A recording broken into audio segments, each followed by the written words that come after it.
पहले के लोगों के पास समय काफी था, इसलिए वो बैठकर गप्पे मारते थे और कहते थे, अजगर करे न चाकरी, पंछी करे न काम, दास मधुका कह गए सबके दादा राम। यानी वे बड़े आनंद का लाइफ जीते थे। लेकिन अब जो वर्तमान समय चल रहा है, यह काफी चेंजिंग टाइम है, मॉडर्न लाइफ है।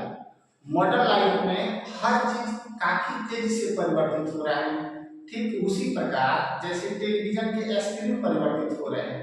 इस बात को कबीरदास ने कहा था कि काल करे सो आज कर, आज करे सो अब, पल में प्रलय होएगी, बहुरी करे लो कब। It means if you want to do anything then you do as soon as.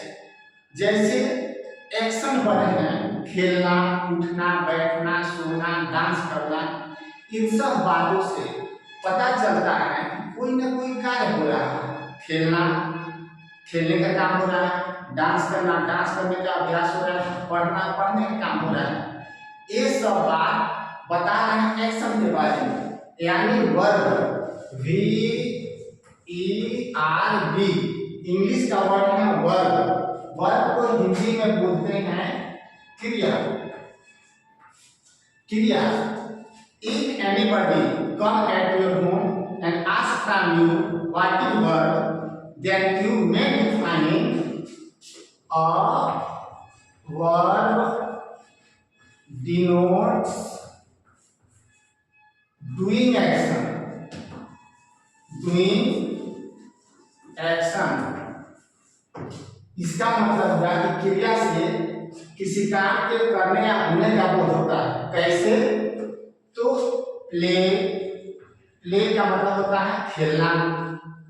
Read, read means पढ़ना। राइट मीन्स लिखना। इसको आप वर्ब कर सकते हैं, लेकिन इसको जो है हम वाक्य में कैसे प्रयोग करें? तो वाक्य में प्रयोग करने के लिए हम लिखते हैं I read my lesson. I means मैं, रीड मीन्स पढ़ता हूं, माई लेसन मतलब अपना पाठ। वाक्य बन गया right, he writes a letter. He वह राइट्स लिखता, अ लेटर एक पत्र। इस प्रकार वाक्य में हम वर्ब का प्रयोग करते हैं। मुख्य रूप से वर्ब को दो भाग में बांटा गया है। एक होता है finite, F I N I T E, और दूसरा होता है नॉन फाइनाइट। जब हम लिखते हैं फाइनाइट, फाइनाइट का होता है निश्चित, यानी वह वर्ब जो वाक्य के सब्जेक्ट और टेंस के अनुसार परिवर्तित होता है, वह फाइनाइट वर्ब होता है।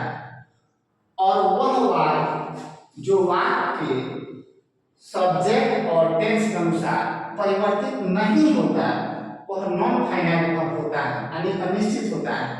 यह वर्ब यानी जो नॉन फाइनाइट वर्ब है सदैव एक समान होता है। आप पूछेंगे कैसे सर जी? तो आप देखिए, आप कहते हैं कि I read my book. I first person singular है, रीड क्या है? My book. लेकिन आप बोलते हैं ही, तो ये होता है रीड्स माई बुक। अब यहां दो बात समझिए कि जब हम नाउन में एस और ईएस जोड़ते हैं तो वह प्लूरल बन जाता है, लेकिन जब हम वर्ब में एस और ईएस जोड़ते हैं तो सिंगुलर बन जाता है। तो यहाँ थर्ड पर्सन सिंगुलर नंबर ही है, इसलिए रीड्स भी क्या है? सिंगुलर है। माई बुक यह जो है फाइनाइट वर्ब है, क्या किया? सब्जेक्ट के अनुसार अपना रूप बदलता है। नॉन फाइनाइट वर्ब में एक कोई प्रतिबंध नहीं है। यहाँ आप लिख दिए walking is a good exercise. Walking is a good exercise. Walking जीवन है, इज वर्ब है, गुड एडजेक्टिव है, एक्सरसाइज अब उसका ऑब्जेक्ट है, यानी टहलना एक अभ्यास है। यहाँ आप देखते हैं कि यह वाक्य सदैव एक जैसा होने वाला है कि टहलना एक अभ्यास है। इसमें किसी प्रकार का एक परिवर्तन नहीं हो रहा है और इस प्रकार संक्षिप्त में हम वर्ब को ऐसे समझेंगे। इसको देखना चाहते हैं तो इस चैनल को सब्सक्राइब कीजिए, लाइक कीजिए। Thank you.